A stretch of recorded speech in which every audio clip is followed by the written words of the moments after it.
I recently decided to check out Heartopia, and I end up enjoying it so much to the point that I cannot stop playing it. Heartopia is the new multiplayer life sim focused on progressing with a wide range of hobbies, foraging and crafting items, building and decorating your house, and you can do all that by interacting with other players or just play on your own. Personally, I was mainly interested in this game because of the building and decorating aspects, and since it is free to play, I really had nothing to lose by trying it. I was a little late to play it after it was already released for over a week on Steam, so I felt a little behind when everybody already had built their giant mansions. It is a slow-paced kind of game where you unlock items gradually by logging in, doing dailies, questing, obtaining items through in-game stores. This game aesthetic is super cute. It reminds me of Hello Kitty Island Adventure, and I must say that I'm absolutely obsessed with it at the moment. It is really fun, even as a free-to-play game, without spending any money on gacha or premium store items. You get access to building and decorating your house almost right away after completing a short tutorial. And while it will take some time to collect a decent amount of furniture, you can actually start building your house very early in the game. You get access to various building materials and paint textures by leveling up your developers guild. And it doesn't take long to get a decent amount of starter items, when you can start building upon or extend the default house you picked in the beginning, or just start a new house from scratch. Building an actual house also is very cheap, so you don't even need a lot of money in-game to start building.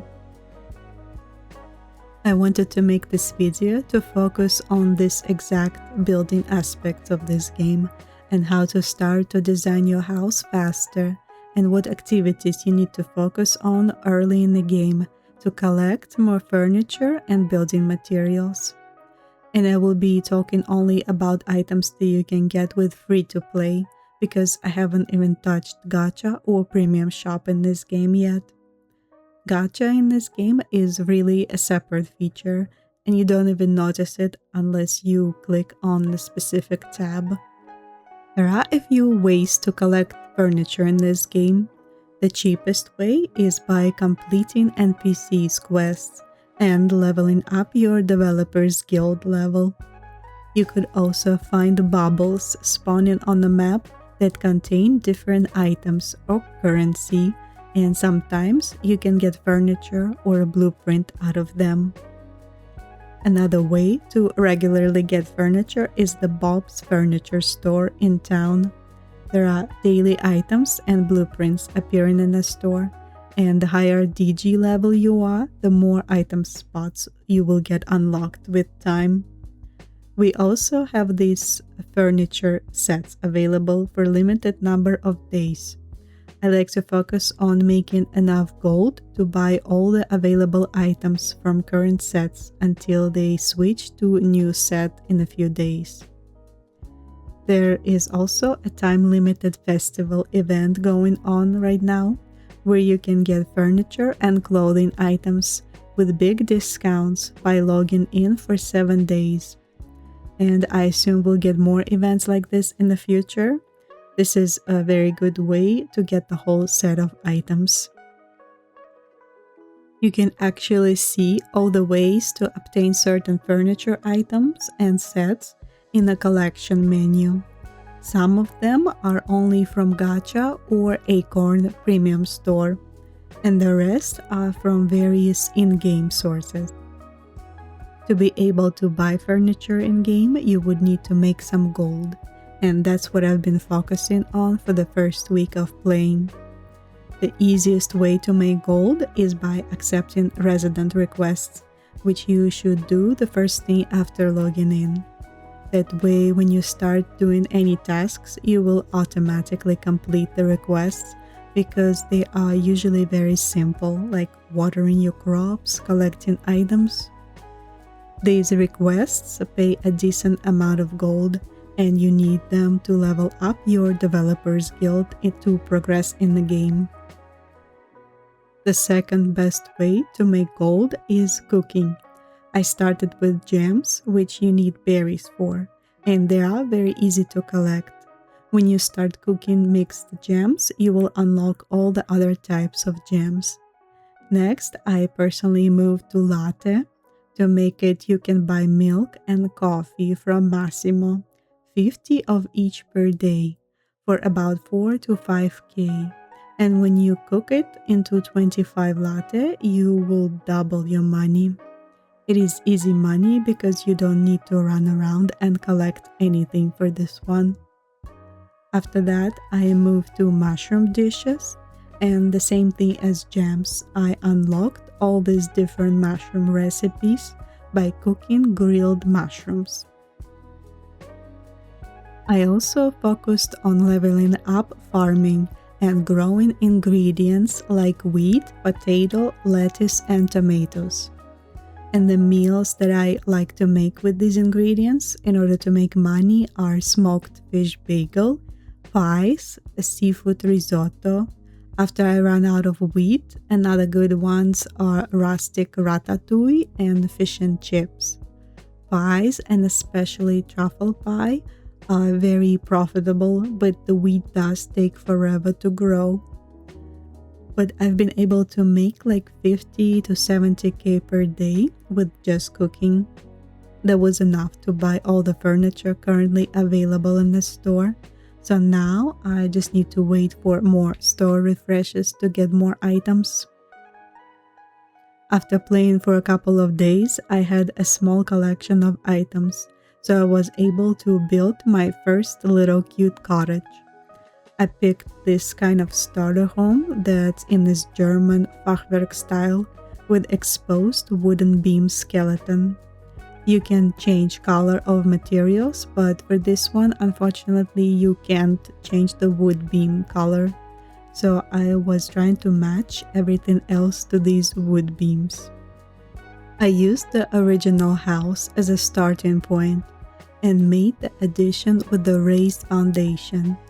I don't have the rest of my plot unlocked yet, so I could only do a small house for now. I actually replaced all the walls in the original house with the lower wall and 2 half walls. And this is a really cool way of building your walls, because when you come in to paint your exterior and interior, you can mix and match different paints to make your own trim if you don't like the existing ones. Sometimes it could be hard to match all these different color shades on the floor and ceiling, and I think this is a great way of customization.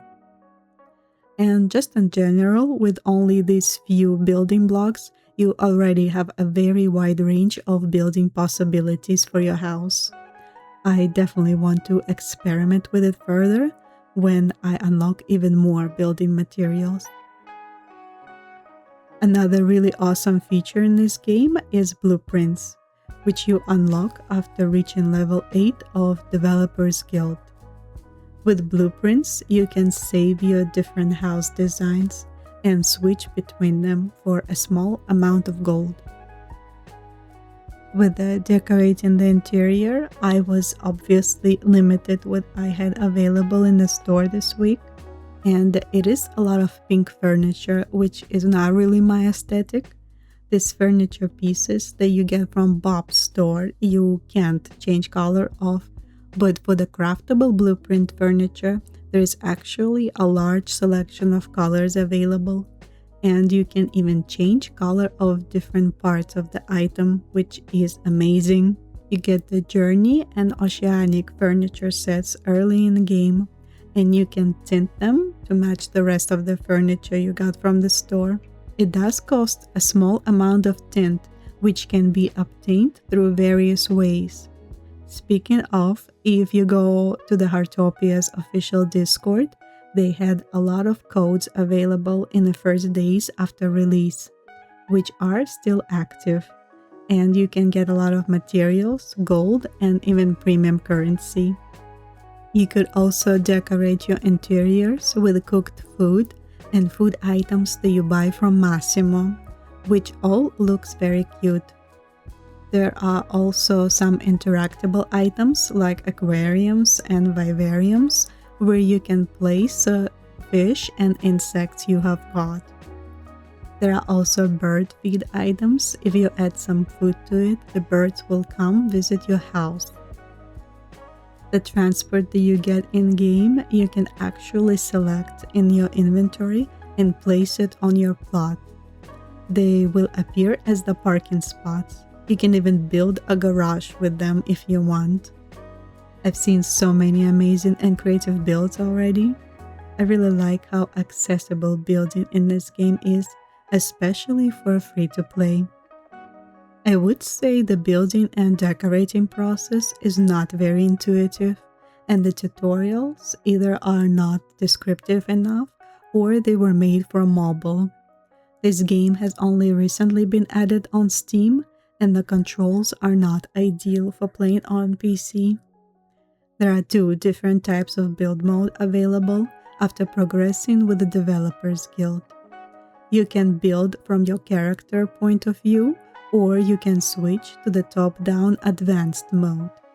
To navigate the screen, you would need to click on the right side of the screen to rotate the camera view, and on the left side of the screen to pan the camera to the sides and forward and backward. In advanced mode, after placing items, there is no move tool available. For example, you need to select the wall piece, place it, rotate 90 degrees only, and then drag it to extend. And then you have to either click on green button to save the placement or X to cancel it. And repeat for every single item, which definitely will take some time to get used to. For windows and doors, I found it easier to select a color that you want to use first, and then place multiple of the same at once. There is also a continuous selection available for the delete button and for paint tool. You also get to unlock foliage and trees in the furniture store by spending wishing stars, and to place them on your plot cost resources like quality timber. Another decor items are flowers that you can plant and grow on your plot. There is a limit of how many you can place depending on your guild level, and if you collect them, you can actually decorate the interiors with them. They will display in these cute little vases. I do really enjoy building and decorating in this game, and I can't wait to get more items unlocked and the rest of my plot so I can try some larger builds. The height of the home can go up to 8 meters, which is a 3 stories height. And you can also adjust the time of the day in the build mode, and even toggle trial mode for your character to run around in build mode. I hope you liked this video and found something helpful.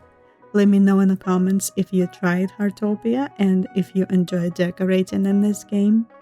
Consider leaving a like, subscribe, and I will see you in the next one.